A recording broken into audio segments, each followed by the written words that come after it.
Bismillahirrahmanirrahim. Assalamualaikum warahmatullahi wabarakatuh. Innal hamdalillah nahmaduhu wa nasta'inuhu wa nastaghfiruh wa na'udzu billahi min syururi anfusina wa min sayyiati a'malina. May yahdihillahu fala mudilla lahu wa may yudlil fala hadiya lahu. Asyhadu an la ilaha illallah wa asyhadu anna Muhammadan abduhu wa rasuluh. Rabbi syrah li sadri wa yassir li amri wahlul 'uqdatam min lisani yafqahu qawli. Rabbi zidni ilman warzuqni fahman. Amin ya rabbal alamin. Ya alhamdulillah, puji syukur hanya pada Allah Subhanahu wa taala. Pada kesempatan kita di hari Jumat ini, kita masih diberikan peluang, kesempatan, kekuatan, ya, kehendak oleh Allah Subhanahu wa taala untuk menyambung kita punya perbincangan mengenai qawaid nabawiyah, iaitu kaedah-kaedah yang boleh kita jadikan sebagai solusi, ya, dalam kehidupan kita berpaksikan sunnah Nabi sallallahu alaihi wasallam. Saya nak maklumkan kepada semuanya bahawa kita akan berhenti pada pertemuan yang ke-20 ini, dan kita sudah pada penghujung pertemuan yang ke-20 ini, sesi yang ke-20 ini. Inilah sesi yang terakhir yang kita akan kendalikan pada hari Jumat. Selebihnya nanti saya arahkan, ya, puan-puan semuanya untuk mengikuti kelas saya pada hari Selasa.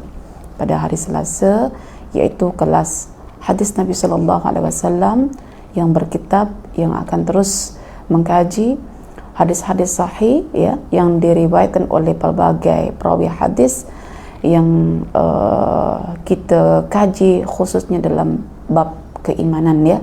Kerana bagi saya sendiri bahawa keimananlah sebetulnya perbezaan yang sangat jelas antara seseorang dengan yang lain dalam menyikapi problematika kehidupannya, dan nanti akan nampak jelas dalam huraian saya pada kesempatan kali ini. Jadi hari ini saya akan mengambil satu hadis yang berbentuk doa daripada Rasulullah sallallahu alaihi wasallam mengenai doa mohon agar diteguhkan hati ketika Allah menguji kita dengan hadirnya pelbagai masalah, pelbagai amanah yang membebani kita, yang memberatkan pundak kita semuanya, maupun yang memberatkan hati kita semuanya. Jadi kita akan ambil hadis Nabi sallallahu alaihi wasallam, ya, bab doa. Jadi hari ini kita bincang kaedah kenabian dalam menyikapi kehidupan, yaitu berdoa dan bersandar hanya kepada Allah Subhanahu wa taala, ya, berdoa kepada Allah. Kalau kita renung-renung dengan menggunakan hati nurani kita, hati yang masih bersih, tidak menyeleweng, yaitu fitrah kita, sesungguhnya kita hidup itu adalah untuk mencari sandaran, memandangkan kita ini lemah, khuliqal insanu dha'ifa. Kalau kita tahu siapa kita dalam Al-Quran, bahwa kita adalah hamba yang lemah, maka setiap yang lemah itu tentu memerlukan sandaran, ya. Dan ketika kita hendak bersandar kepada Allah, bentuk dan kaedah dalam menyandarkan kelemahan kita adalah dengan berdoa kepada Allah, ya, hanya berdoa kepada Allah. Seperti mana kalau kita tengok pada fenomena, ya, tanam-tanaman yang tidak berbatang, seperti tanaman labu ke, tanaman yang menjalar, ya, ubi ke, itu adalah tanaman-tanaman yang memerlukan penyandar. Maka dalam Al-Quran tanaman seperti itu dianggap sebagai syajarah habithah, tanaman yang teruk, yang buruk, karena lemah dan tidak mampu untuk berdiri tegak. Karena itu para petani akhirnya memberikan batang untuk ditancapkan, dan akhirnya pada batang itulah tanaman yang lemah itu disandarkan, diikat begitu, sehingga tanaman itu boleh menjalar naik ke atas, boleh berbuah dan lain sebagainya.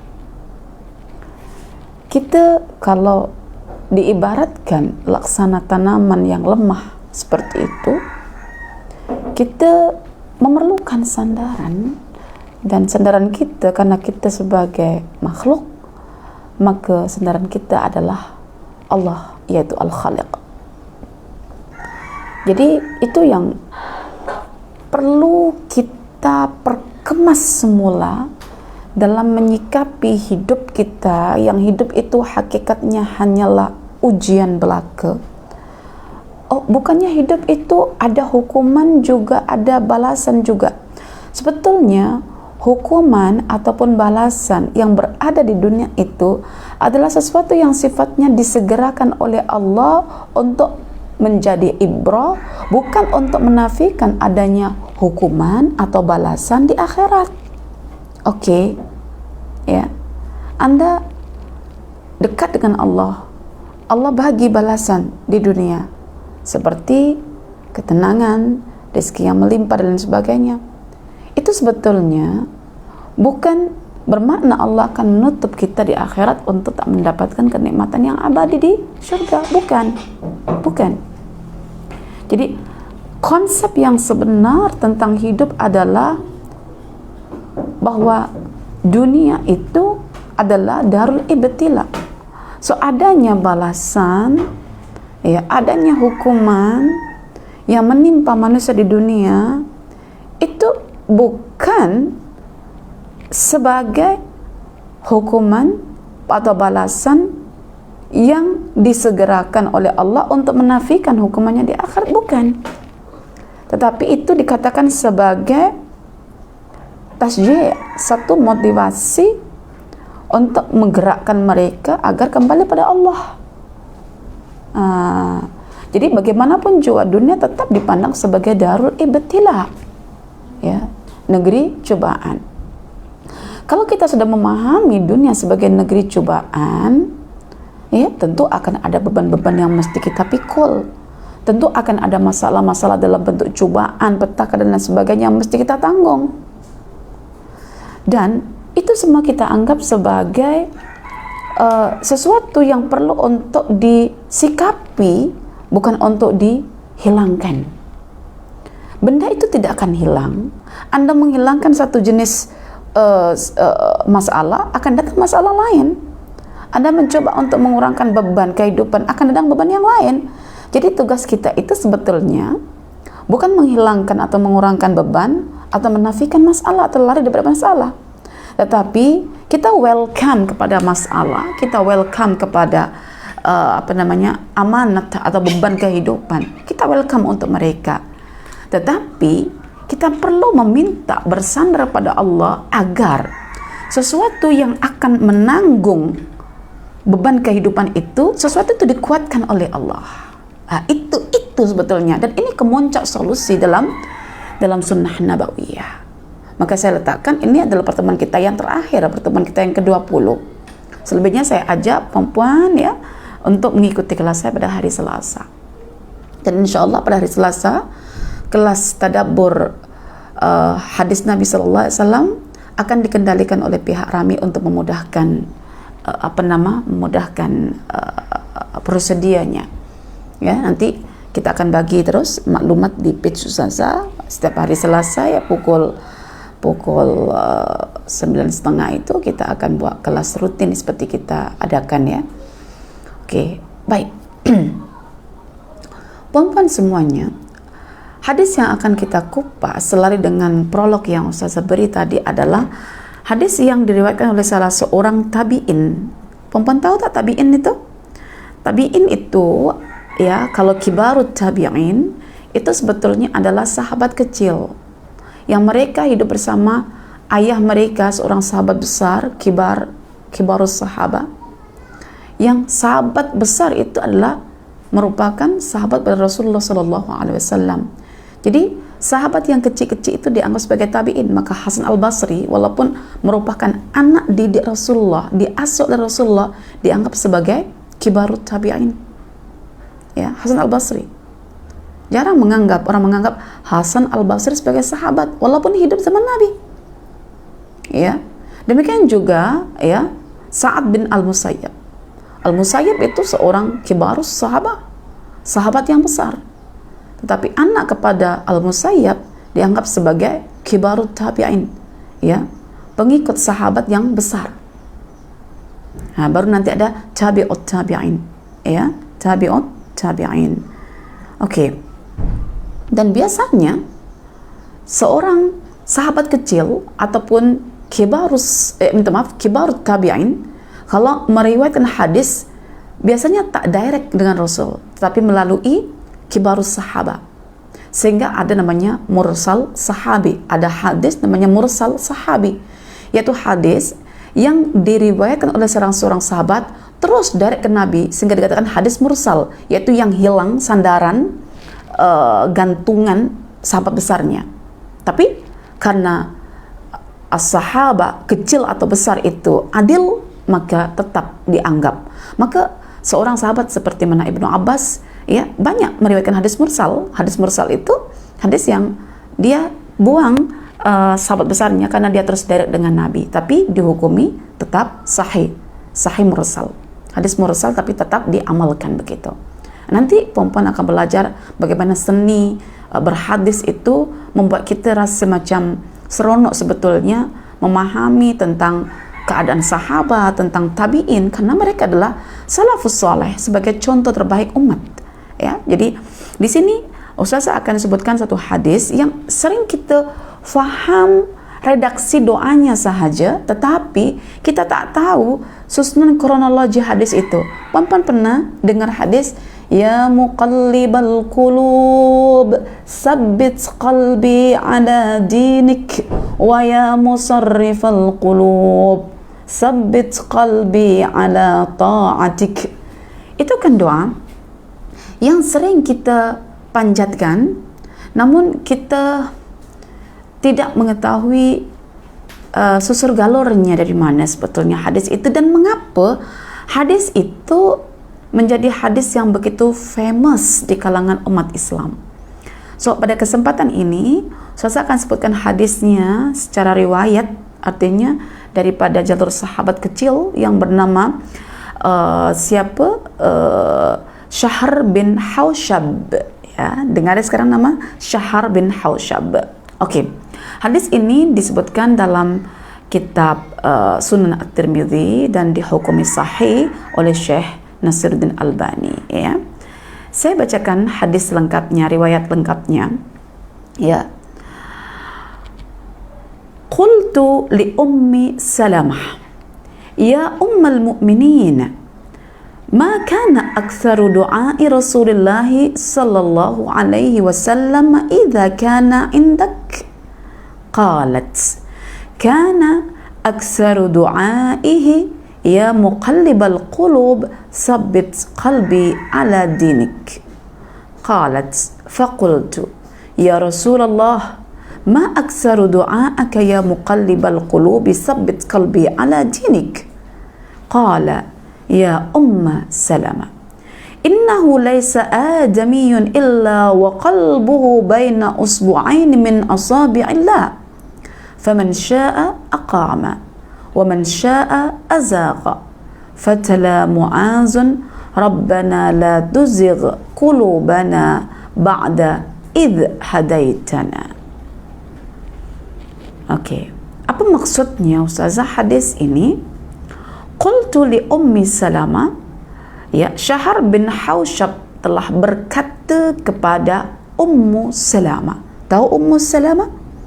Istri kepada baginda sallallahu alaihi wasallam, yang kepada beliaulah baginda sallallahu alaihi wasallam menggilirkan malam-malamnya kepada istri-istrinya. Ya ummal mu'minin, duhai ibunda kaum mukminin. Ini kata Syahr bin Haushab. Ma kana aktsaru du'ai Rasulullah sallallahu alaihi wasallam idza kana indak. Apa doa terbanyak yang kerap dibacakan Nabi, ya? Apa doa yang paling kerap kali dibaca oleh Nabi sallallahu alaihi wasallam ketika berada di sisimu? Qalat, maka Ummu Salamah radhiyallahu anha pun menjawab, kana aksaru du'aihi, bahwasanya doa yang paling kerap dipanjatkan adalah ya muqallibal qulub, duhai zat yang membolak-balikkan qalb, sabbit qalbi, teguhkanlah qalbiku, ala dinik, ke atas agamamu. Qalat, maka berkatalah Ummu Salamah, faqultu, ya, maka saya berkata, yaitu Ummu Salamah berkata, ya Rasulullah, ya Rasulullah, ma aksaru du'aaka ya muqallibal qulubi sabbit qalbi ala dinik, apa yang membuat engkau memperbanyak, memperkerap, ya, membaca doa ya muqallibal qulub sabbit qalbi ala dinik?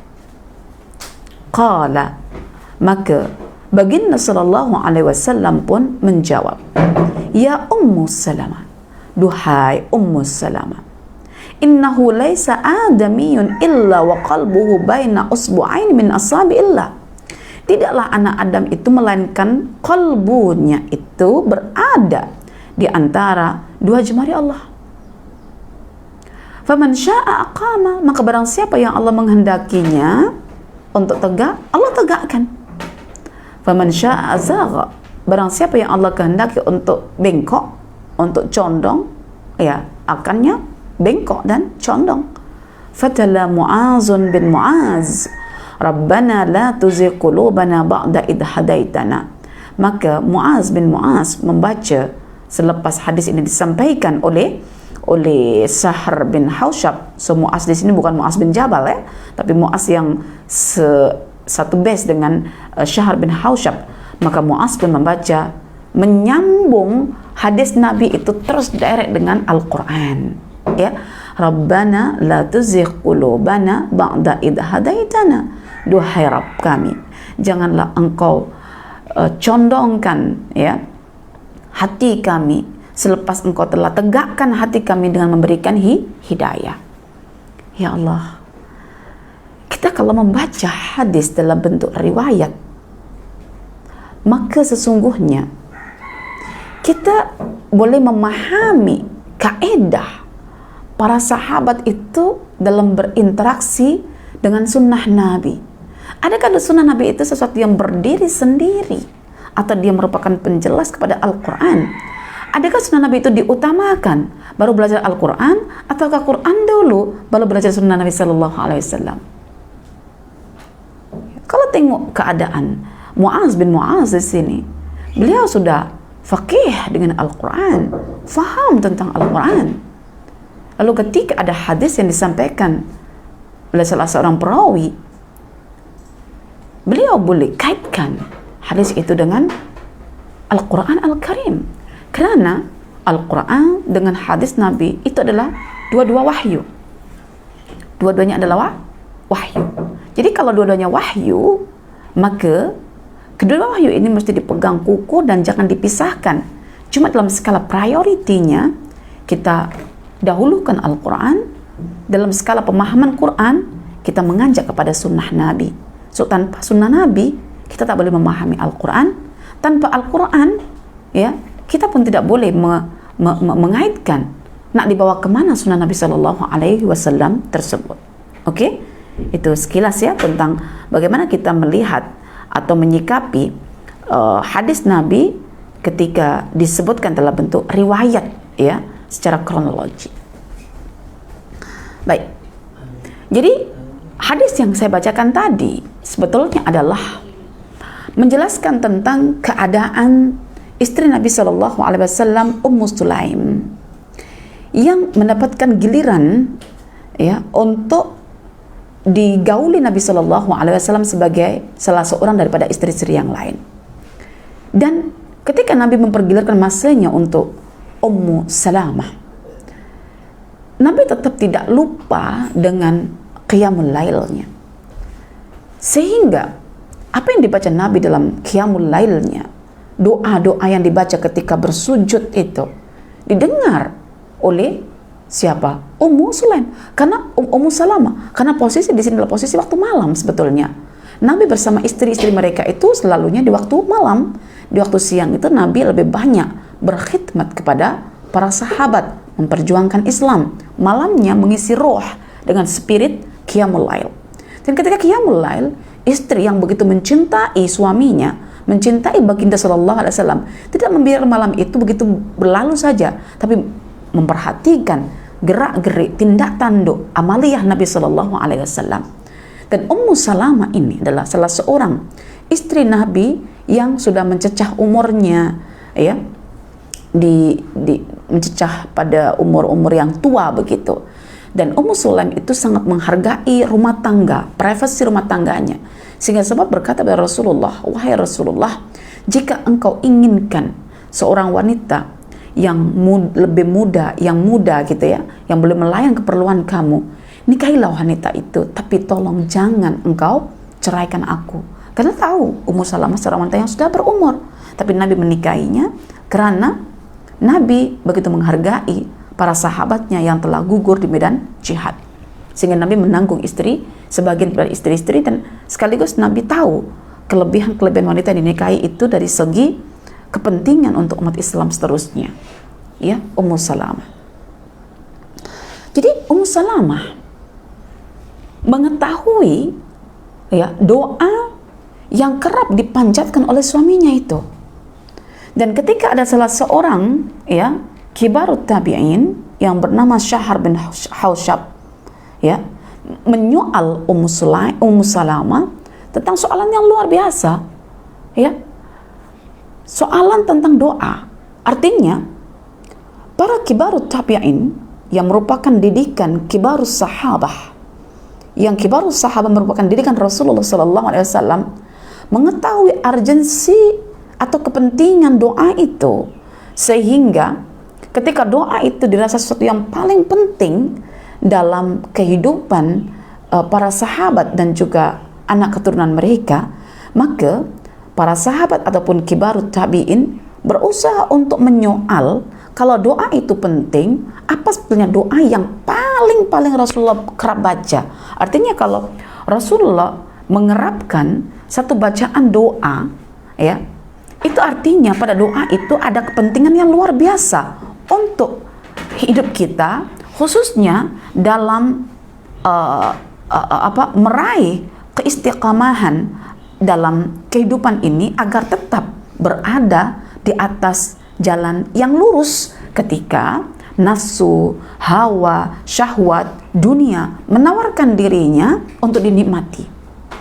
Ya, jadi ternyata doa yang disebut Nabi kerap pada Qiyamul Lail adalah doa ya muqallibal qulub sabbit qalbi ala dinik.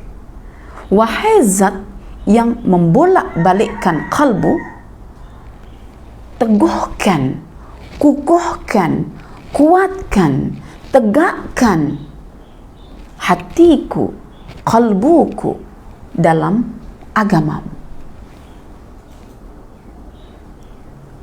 Ya. Ketika ketika Ummu Salamah ditanya oleh kibar tabi'in di sini, lalu Ummu Salamah menjawab soalan kibarut tabi'in itu, maka Ummu Salamah berusaha untuk memperjelaskan semula kepada kibarut tabi'in itu, ya, tentang keadaan Ummu Salamah ketika mendengar Nabi sering membaca ya muqallibal qulub sabit qalbi ala dinik. Ummu Salamah itu kalau tengok Nabi sering berdoa dengan doa yang sama, ada rasa ingin tahu. Maka Ummu Salamah pun menjelaskan kepada Syahar bin Hausyab tadi itu bahwa dirinya pada ketika mendengar kerapnya Rasulullah SAW membaca doa tersebut, dia bertanya, wahai Rasulullah, apa yang membuat engkau sering membaca doa ini berbanding doa-doa yang lain? Disinilah kita mengetahui rahasia doa daripada istri Nabi SAW. Yang dinikahi Nabi bukan karena kecantikan fizikalnya semata yang boleh tukar-tukar ganti-ganti istri, bukan. Semua dipertahankan Nabi karena istri-istri yang terbaik. Kita berhutang budi kepada Ummu Salamah. Dan Ummu Salamah menjelaskan apa rahasianya. Rahasianya adalah ketika Nabi mengatakan kepada Ummu Salamah, "Wahai Ummu Salamah, tidaklah anak Adam atau tidaklah manusia itu melainkan kalbunya itu ya dipegang oleh dua jemari Allah, oleh dua jemari Ar-Rahman dalam riwayat yang lain, oleh dua jemari Ar-Rahman." Jika dipegang oleh dua jemari Ar-Rahman, maknanya semua bergantung kepada Ar-Rahman, bergantung atas kehendaknya, karena Dia yang punya kuasa mutlak. Jika Tuhan kita Ar-Rahman menghendaki hati kita itu tegak kukuh begitu, ia akan dikukuhkan oleh Ar-Rahman. Jika hati kita dikehendaki oleh Ar-Rahman itu condong, ya, nak roboh gitu, ia akan dicondongkan, akan dirobohkan oleh Ar-Rahman. Maka Muhammad Ratib An-Nabulsi memiliki uraian yang menarik tentang masalah hadis ini. Beliau mengatakan bahwa ketika kita tahu hadis ini, sebenarnya hidup kita dimudahkan oleh Allah ketika ada masalah. Ketika Allah mengatakan bahwa kalbu kita yang merupakan sentral atau pusat aktiviti kita, pusat tindakan kita, pusat pola aksi kita dipegang oleh Ar-Rahman, memudahkan jalannya kita untuk memohon kepada Ar-Rahman agar dikukuhkan. Sudah selesai cerita. Masya Allah. So hadis ini anugerah luar biasa dari Rasulullah untuk kita agar kita boleh maintain dalam menghadapi problematika kehidupan kita. Ya. Mengapa kadang kita dengan masalah, dengan bebanan kehidupan kita boleh KO? So akhirnya kita di DO. Kadang-kala mengapa kita boleh menang dan kita boleh menguasai diri kita sendiri, ya, tanpa tersungkur jatuh. Ya. Semua itu sangat terhubung dengan Allah Ar-Rahman, karena semua itu akan terkait dengan kalbu kita, dan kalbu kita sudah ada yang memegangnya. Maka untuk memudahkan jalannya hidup kita, Allah memberikan kurnia terbesar untuk kita dengan memegang kalbu kita. Seandainya kalbu kita tak dipegang oleh Allah, kemana kita hendak bersandar? Hakikat kita bersandar kepada Allah itu adalah dengan cara meminta kepada Allah agar kalbu kita dikuatkan oleh Allah, diteguhkan oleh Allah. Karena ketika Allah hendak meneguhkan seorang hambanya, hal yang dilakukan oleh Allah adalah meneguhkan kalbunya. Pernah kita dengar kisah Ibunda Musa alaihissalam, yang saya rasa Anda semuanya sebagai seorang ibunda akan merasakan bebanan kehidupan yang luar biasa terkait anak-anak. Mungkin beban tak sama, Anda tak kehilangan anak, tapi mendapati karena anak luar biasa. Mungkin bebanan Anda tak sama dengan Ibunda Musa dalam kehilangan anaknya, tapi Anda mendapati ketika mendidik anak Anda tidak sepakat dengan suami Anda. Macam-macam beban masalah itu menghampiri Anda. Yang paling runyam itu, yang paling rumit adalah ketika Anda punya anak banyak, rizki Allah sempitkan, harta bendanya, suami malas-malasan bekerja. Suatu yang paling tidak sedap untuk dengar adalah Anda punya anak banyak, tetapi Anda sangat fakir dan miskin, dan Anda tak tahu kemana hendak bersandar. Suami sudah main nusyuz, tengok anak banyak, ekonomi jatuh, kolaps, suami tidak taat atas dia. Apa yang berlaku? tidak menutup kemungkinan jika Anda tidak faham hadis ini, Anda akan murung, Anda akan mengurung diri dalam rumah, Anda sudah tak care dengan orang tua Anda sudah tak peduli lagi dengan anak-anak Anda cuma fikir tentang kenapa Allah uji saya macam ini. Anda diuji oleh Allah, tapi Anda tidak berilmu. Ya akhirnya solusinya adalah stres dan depresi. Oke, kembali kepada cerita Ibunda Musa. Dan mari kita sama-sama kontekskan diri kita, hidupkan diri kita pada suasana Ibunda Musa. Walaupun permasalahan berbeza, tapi situasi berupa hati yang tercekam ketakutan itu mesti ada kita. Betul ya?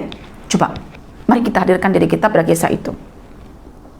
Ibunda Musa alaihissalam, ya, seorang wanita yang punya keimanan. Oke. Dan untuk mengatakan iman itu sangat mudah berbanding membuktikan iman. Akhirnya Allah menguji keimanan Ibunda Musa alaihissalam, karena hidup itu perlu ujian yang besar. Ya. Diuji dengan hanyutnya anaknya menuju istana Firaun. Ya. Ujian itu amat berat dihadapi oleh Ibunda Musa.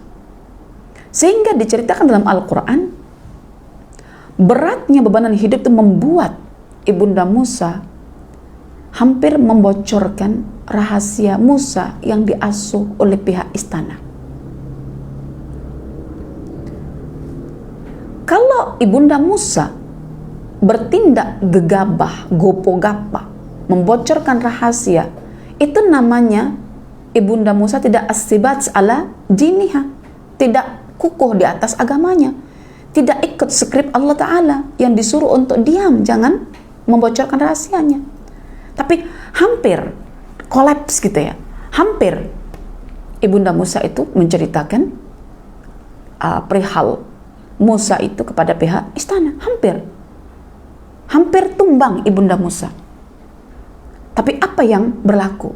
Dalam kisah itu tak diceritakan Ibunda Musa akhirnya membocorkan rahasia. Tapi yang dilakukan oleh Ibunda Musa adalah mengirimkan ya anak perempuannya untuk mengikuti dan memantau, memperhatikan Musa. Dan tahukah kita bahwa Ibunda Musa memerintahkan anak perempuannya untuk memantau apa yang berlaku dekat istana itu adalah selepas Ibunda Musa diteguhkan hatinya oleh Allah, dikuatkan hatinya oleh Allah sehingga tidak membocorkan rahasia. Maknanya ketika Ibunda Musa itu sudah tenang kolbunya, karena sudah diikat kolbunya oleh Allah Ta'ala pada sandaran yang begitu kuat, yaitu Allah Subhanahu wa Ta'ala yang diyakini akan kebenaran janji-janjinya, ya, maka Ibunda Musa tidak membocorkan rahasia anaknya, tetapi terus mengirimkan anak perempuannya untuk memantau dengan segala kecerdikan anak perempuan itu. Akhirnya Musa berjaya dihantar oleh pihak istana ke rumah Ibunda Musa, dan janji Allah terbukti. Dan ini tujuan Allah, nak mengajar Ibunda Musa agar yu'minun, percaya dengan janji Allah yang mendahului Musa dihanyutkan. Subhanallah. Adakah kita mengalami situasi yang goncang seperti itu sehingga Allah turunkan as-sakinah? Ketika hati kita goncang oleh masalah yang tak mampu ditanggung oleh hati kita, ya, bukan terus Allah nak hilangkan masalah itu, tapi bentuk sayangnya Allah adalah Allah kuatkan kita punya hati.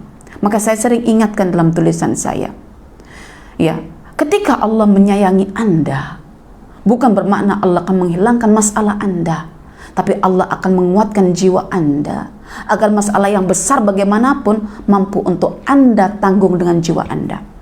Ketika Allah mencintai Anda, menyayangi Anda, bukan bermakna Allah akan mengurangkan bebanan dalam bentuk amanah yang mesti Anda pikul, tetapi Allah akan kuatkan pundak Anda supaya seberat dan sebesar apapun amanah itu sanggup untuk dipikul. Jadi apa yang penting itu bukan masalahnya, bukan amanahnya, bukan bebannya, bukan musibahnya, tetapi sesuatu yang akan dijadikan sebagai alat untuk menanggung, yaitu jiwa kita, kalbu kita. Iya, maka banyak orang melihat kisah Ibunda Musa tidak dilihat dari aspek alfaz Qur'aniyahnya, tidak dilihat dari aspek psikologinya, tidak dilihat dari aspek permasalahannya dan dikaitkan dengan kehidupan kita hari ini. So apa yang kita perlukan dalam hidup itu cuma kekuatan jiwa kita berupa apa? Keteguhan kalbu kita. Sehingga tidak heran jika Nabi sebaik-baik makhluk di atas permukaan bumi yang sangat dicintai, dan ketika Allah mencintai makhluk itu, Allah akan bagi beban yang berat, musibah yang besar, tetapi dalam masa yang sama Allah akan mengukuhkan jiwanya itu untuk sanggup menanggungnya. Dan Nabi ketika dianggap sebagai makhluk yang terkasih di antara yang dikasihi oleh Allah, Nabi memanjatkan doa. Lalu kita ini siapa? Takkan kita nak kata be strong, be patient, be apa gitu ya. Yang ada adalah berdoalah kepada Allah, carilah sandaran, be positif, bukan lagi isunya hari ini. Ya. Jadi be semua ya, be strong, be positif, be apa lagi? Bagus be quiet. Bagusnya katanya be quiet. Faliyakul khairan aw liyasmut. Ya, coba kita tengok di situ. Rasulullah as'adun nas, manusia yang paling bahagia. Tapi ketika dikatakan Rasul manusia paling bahagia, adakah dia tak punya masalah? Coba fikir elok-elok. Rasulullah dikatakan sebagai as'adun nas, manusia yang paling bahagia. Adakah ketika Rasulullah dikatakan sebagai manusia yang paling bahagia itu artinya dia tak punya masalah? Justru asyaddul bala, bala yang paling besar yang akan menimpa itu adalah bala-bala yang Allah timpakan kepada para nabi, karena mereka dikasihi oleh Allah. Dan Sayyidul Anbiya itu adalah Nabi SAW, Nabi kita. So Nabi kita itu punya amanah yang besar untuk dipikul, Allah kuatkan pundaknya. Punya masalah yang berat untuk ditanggung, Allah kukuhkan kalbunya. Kita belajar kalbu pun tidak, belajar fuad pun tidak. Asik belajar brain. Adakah brain itu sandaran kita sehingga kita mesti ada brain wash ataukah heart wash? Kalau yang ada tazkiyatun nafs, yang dicuci itu nafs kita, bukan brain kita. So istilah klasik yang disebut para ulama-ulama terdahulu itu yang ada tazkiyatun nufus, yaitu nafs wash, penyucian jiwa yang ada. Sebab yang kotor itu bukan brain, yang kotor itu adalah jiwa. Wa nafsi wa ma sawwaha fa alhamaha fujuraha wa taqwaha qad aflaha man zakkaha wa qad khaba man dassaha. Sejak bila Al-Quran mengatakan brain kita itu adalah kotor, perlu dicuci. Kalau kita percaya sunnah Nabi, Nabi tak pernah kata brain kita perlu dicuci. Tapi Nabi kata dalam hadisnya, ya, jiwa kita yang perlu untuk dicuci.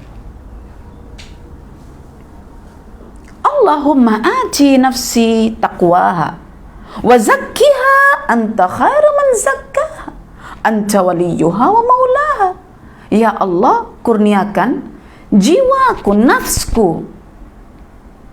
takwa, ketakwaannya, kesuciannya, wa zakkiha, dan sucikanlah jiwa. Maknanya ketika Nabi kata sucikanlah jiwa, jiwa itu kotor, bukan brain yang kotor, jiwa yang kotor. Hilangnya kita satu takrifan yang benar tentang tazkiyatun nufus, tentang nafs wash yang ditukar dengan brain wash, membuat kita hari ini mampu dijajah oleh pihak non-muslim. Coba kembalilah pada heart, pada hati, pada kalbu, pada Al-Quran. Anda akan meraih kesucian jiwa itu. So, karena jiwa itu dikatakan sebagai sesuatu yang kotor, maka ianya perlu untuk dicuci. Dan ketika jiwa itu dicuci, kita jadi orang bertakwa. Ketika kita jadi orang bertakwa, kita jadi orang paling bertaat kepada Allah. Ketika kita taat kepada Allah, kita lah orang yang paling bahagia. Ya muqallibal qulub, sabbit qalbi ala ta'atik. Kita nak taat pada Allah menggunakan kalbu kita. Ya, jadi tolong dibuang istilah-istilah brainwash. Ya, kita nak jiwa kita yang dicuci oleh Allah. Karena disinilah kita boleh menangani masalah kita. Economic collapse pun kita boleh maintain, boleh sakinah. Oke, kembali pada cerita Ibunda Musa tadi itu. Jadi Ibunda Nabi Musa alaihissalam hatinya yang mulai collapse, ya. Kan kita katakan qalbu summiya bil qalb litaqallubihi. Qalbu itu kenapa dinamakan qalb? Karena dia sangat rawan dengan collapse. Kadang berdiri, kadang condong. Dan itu tergantung pada Allah Ta'ala. Jika Allah sya'a aqama, aqama. Jika Allah berkehendak untuk tegakkan, tegak. Jika Allah berkehendak untuk condongkan, condong. Dan kita boleh memilih ikhtiar dengan berdoa kepada Allah Ta'ala. Jadi asas kehidupan kita adalah di sini, di dalam hati kita. Ini asas kita. Ya, berlakunya depresi, stres, masalah tak mampu ditanggung, beban tak mampu untuk dipikul, itu karena ini nih tadi. Ya, brain kita tak menanggung sebetulnya bebanan-bebanan psikologi. Ini yang akan menanggung. Karena ini yang akan menanggung, ini yang akan berjumpa Allah nanti. Illa man atallaha biqalbin salim. Ya, ini yang akan jumpa Allah nanti. So ini yang perlu kita perbaiki. So ini yang perlu kita fokusi. So ini yang perlu kita perhatikan kalbumu. Lalu kita ucapkan selamat bye brain. Brain itu organ sudah, ya, yang mengatur sistem keseimbangan tubuh kita.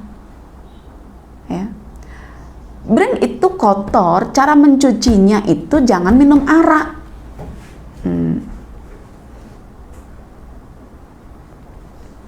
Kalau ada istilah brainwash dari teori barat, patutnya orang barat itu jangan minum arak. Tapi mereka minum arak. Iya kan? Oke. Tetapi kalau kalbu, pencuciannya itu sudah terkait dengan pemikiran. Karena kalbu itu fungsinya adalah untuk berpikir. Sekarang saya nak bagi tahu masalah hidup kita semakin hari semakin runyam.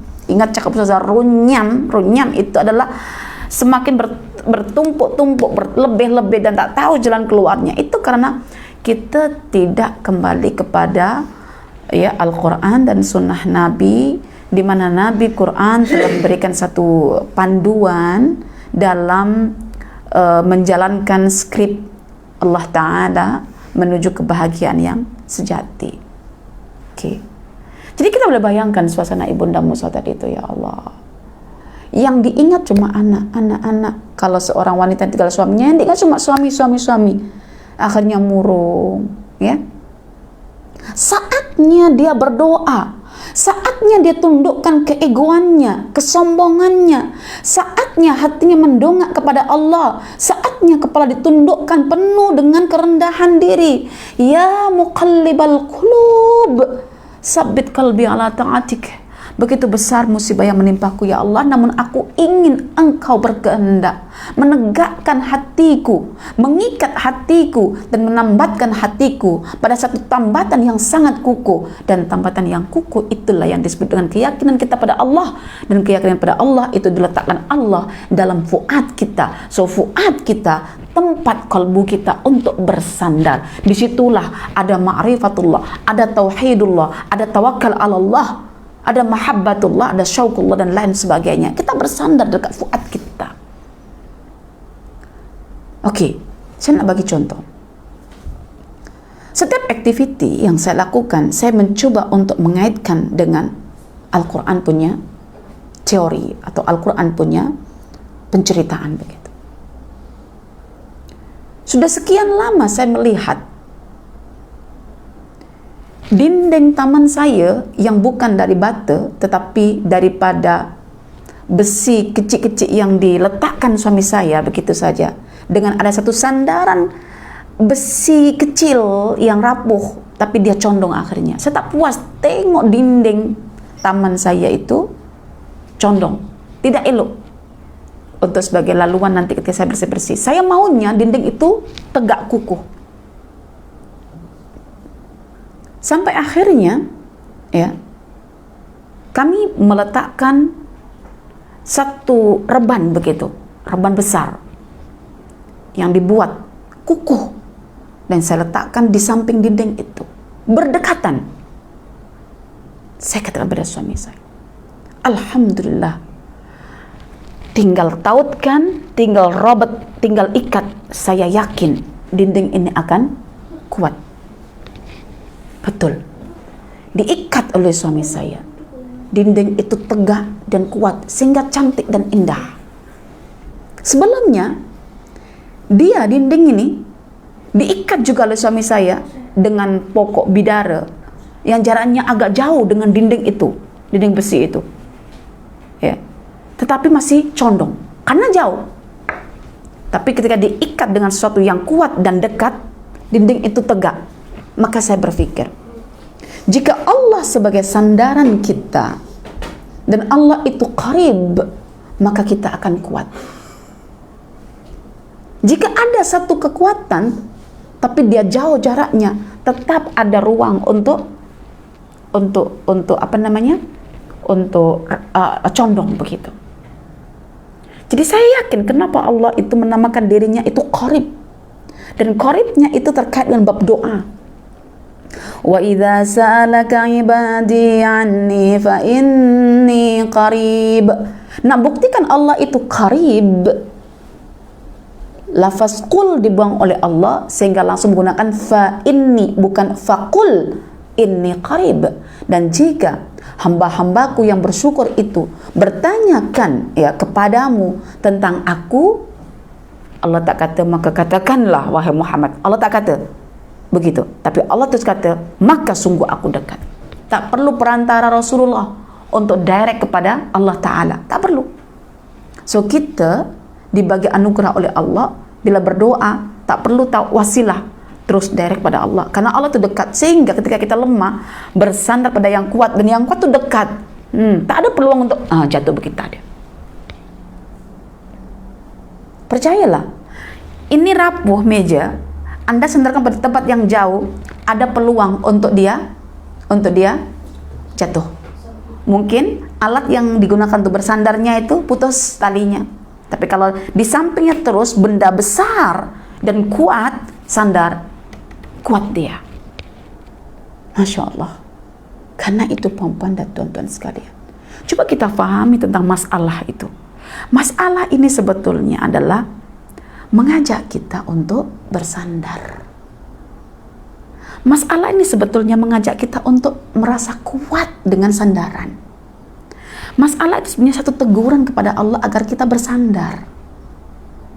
Ya. Macam sekarang masalah umat Islam dekat Malaysia, banjir contohnya. Banjir lah kan?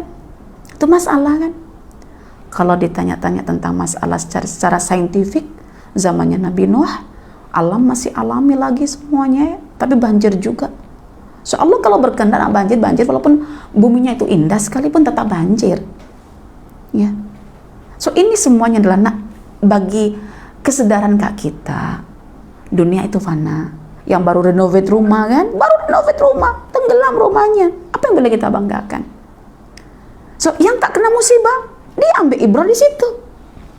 Yang kena musibah lagi yakin ibrahnya, maka pilih mana? Yang lebih yakin ambil ibrah ke yang biasa saja. Maka kata Ibnu Qayyim, ketika Allah sayang kepada hamba-hambanya, Allah akan bagi musibah itu. Itu tanda Allah masih mengingatkan. Yang paling bahaya ketika orang berbuat maksiat, Allah tak ingatkan. Maka jangan masalah banjir ini secara saintifik kita kata, orang barat itu pun ya ada hujan, kenapa tak banjir? Maaf, orang barat itu kan ahli maksiat, kenapa tak dikasih banjir?